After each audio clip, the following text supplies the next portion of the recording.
I believe that the 1% of vocal Tarkov players are entitled brats who don't understand a thing about early access and are only harming the development of the game that they claim to love. To start, we have to define the 1% rule of internet culture. According to Wikipedia, the 1% rule is a rule of thumb pertaining to participation in an internet community, stating that only 1% of users on a website add content while the other 99% of participants only lurk. If you want to see this rule in action, go join a Twitch stream with a few hundred viewers and count the number of unique chatters over a period of time. Or go pick a YouTube video you like, look at its views, and compare it to the number of likes and comments. I'll be using this rule of thumb throughout the video. That 1% is really who I'm talking to. And even if you're not one of the 1%, it's important to keep in mind that although 99% of people lurk, that does not absolve them from being a part of the problem. Lurkers can still encourage and spread this negativity, so if you feel like you're one of those people, pay attention. Let's start on some even ground, a place where everyone can agree. Tarkov is a different type of game. It offers higher fidelity, greater detail, and usually offers a more engaging experience. Tarkov is a game that can have you yelling at your monitor over a bad death, or screaming at joy when you win a fight that was stacked against you. Where the disconnect comes pertains to the future of the game. If you ask, every vocal player will tell you what is the best outcome for the game. Some say arena mode will be the best thing since sliced bread, others say an offline single player mode will be great because they don't like the PvP. Others still say that the game is going to be dead because Battlestate is removing arcade shooting mechanics. These are all examples that I've pulled from my comment section. The thing is, none of your opinions matter. I believe that most Tarkov players don't even understand what they've purchased into. Tarkov exploded into mainstream popularity last year with Twitch Rivals. While Tarkov was already growing and seeing a steady increase in viewership prior to this, Rivals pushed it over the edge to where even the casual gamers were purchasing the game and playing. While the financial success was great for Battlestate, and I'd say it was even deserved, they've now been in full catch-up mode. A mass influx of players sounds great in theory, but when infrastructure is not prepared to support a massive inflow of traffic, you get some wrecks. Just imagine diverting a cross-country highway into a 2-lane country road. On one of the many podcasts Nikita's a part of, he spoke on the amount of time that they spend fighting cheaters versus actually working on the game, post-Twitch Rivals.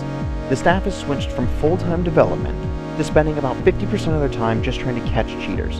That's unsustainable, and that's one of the reasons that their staff has been so dramatically increasing in size over the past year, is to try and account for these changes with the increased player base.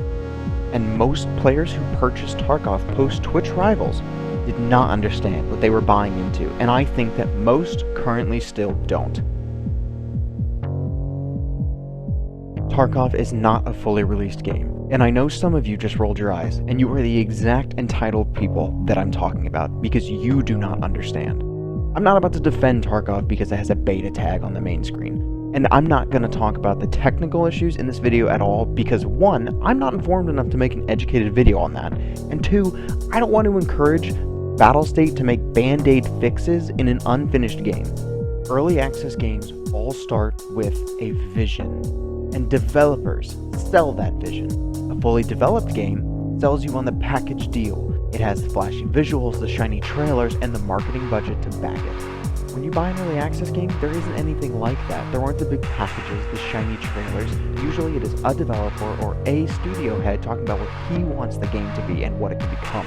You purchased into a developing, ever-shifting vision, an idea. When you buy into an idea that isn't yours, you waive all rights to bitch and scream when the idea doesn't lean or move the way you want it to. Those of you in the community who cry about changes that you feel take away from your personal idea of what the game is, fuck you. What benefit do you think you add? I recently saw this post on Twitter, and I feel like it is the epitome of what is wrong with playing an early access game when you don't understand that you are playing somebody else's vision. It says, just sad that our PvP vision there is not supported by the devs and a few highly influential streamers. Oh well, enjoy it while it lasts. This post kind of epitomizes what frustrates me with some content creators and viewers, people who think that they have the right to trump what Battlestate wants to do with their game. You have a right to express your opinion as a tester and say, I feel like it would be better to go this way. But you never get the right to say, Battlestate, you are wrong for doing it the way that you're doing it. It is not your vision, it's theirs. And this is on both sides of the aisle. Those who cry about the found and raid changes, how it hurts casuals, fuck you. It's a hard game. You don't matter. It is not your game. Get in line. Those of you who cry about how Battlestate is going to kill the PvP by slowing down your movement and forcing you to play it like the tactical shooter they want it to be, also fuck you. You don't matter, it's not your game either. You all have the right to jump ship and go play something else whenever you want. And those players who say they spent, well, I spent $140 on the game, so I deserve something. Shut up, you're an idiot. You do not buy a ticket for a flight, walk up to the pilot, and tell him where he should take you just because you purchased a first-class seat. You go whatever the ticket says you are going to go to. Just because you paid more to sit in business class over coach does not mean you get to then direct the plane. Could you imagine other early access games like Star Citizen if the state of the game and the speed at which it is developed is dictated by those who spent the most money? I'm not even going to elaborate on what that would mean, but those of you who've played other early access games, DayZ is another good example, was dictated by people who spent the money. It would just be, these things would be a mess. As an early access player, you have every right to give your feedback, but if you think that a long, scalding Reddit post about how you're so fed up and you're gonna quit the game, give me wipe, adds credibility to you as a tester or as a player, I feel sorry for you. There are streamers and content creators who make this problem worse by being some of the most negative, and here's a key part, visible people in the community.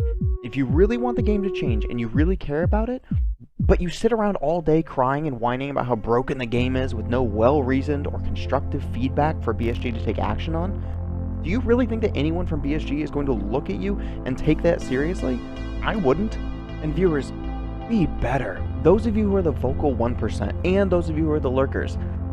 Hell, I get comments from people who speak on how fucked the game is and how bad the servers are, but they all end their comments with, and quote, and I don't even own the game, unquote. As if this lends credibility to their tirade that they're just viewers who see these things but have never played it and they don't have the credibility or experience in the game. But for players and content creators, you leaving the game is insignificant. You don't need to make a show of it. You don't need to make a grandiose final hurrah as you walk out of the store, knocking over shelves on the way out. And if you're a content creator like that, or a player like that, I pray that whatever game you go to next is prepared to take you, because I feel bad for their developers and their community. The thing is, there's a lot of great examples of content creators who have left Tarkov and who have gone to do other things and play other games, but they're hard to find because they didn't make these stupid videos or stupid posts about why Tarkov's dying, why it's a dead game, why I quit, fuck Battlestate. They just left to go play a different game, and they kept that positivity, and they left and said, I wish you the best, I'll be back when you're better. That's all they did, and sometimes that might be what you need. Oh, and Battlestate, you thought you were blameless. This one's for you. Please hire a community manager who is fluent in other languages and can be more of a persistent presence on podcasts with consistent information that limits misunderstandings. This community manager would add so much to help manage expectations. If, and here's a huge if, this is the only way this works, he is on the same page as Nikita and the developers as to the state of the game. I personally believe Nikita is awesome, and the team at BSG are awesome, but sending the vision guy, Nikita, to large public forums, like all of these podcasts, has done more harm than good, in my opinion. Because of who Nikita is and how much he loves the game, he just yells, hell yeah, when somebody asks if a cool feature can come into the game, even though it might not have been planned and it might be too much of a pain to implement and it'll just get cut later down the line. It would be better for a community manager to filter out some of these ideas because it can upset and confuse viewers and players when they hear the content was cut, even though the reality is that content never would have been able to make it to the game. It was just something that Nikita said, oh yeah, that'd be cool, let's do that. So you have a right to feel frustrated about the issues in the game. You're a tester. But what you don't have the right to do is tell the developers how their vision is wrong and how they should make a different game. As Expo Camper says, I'll leave you with this. Hey, settle down, okay? Thanks for watching.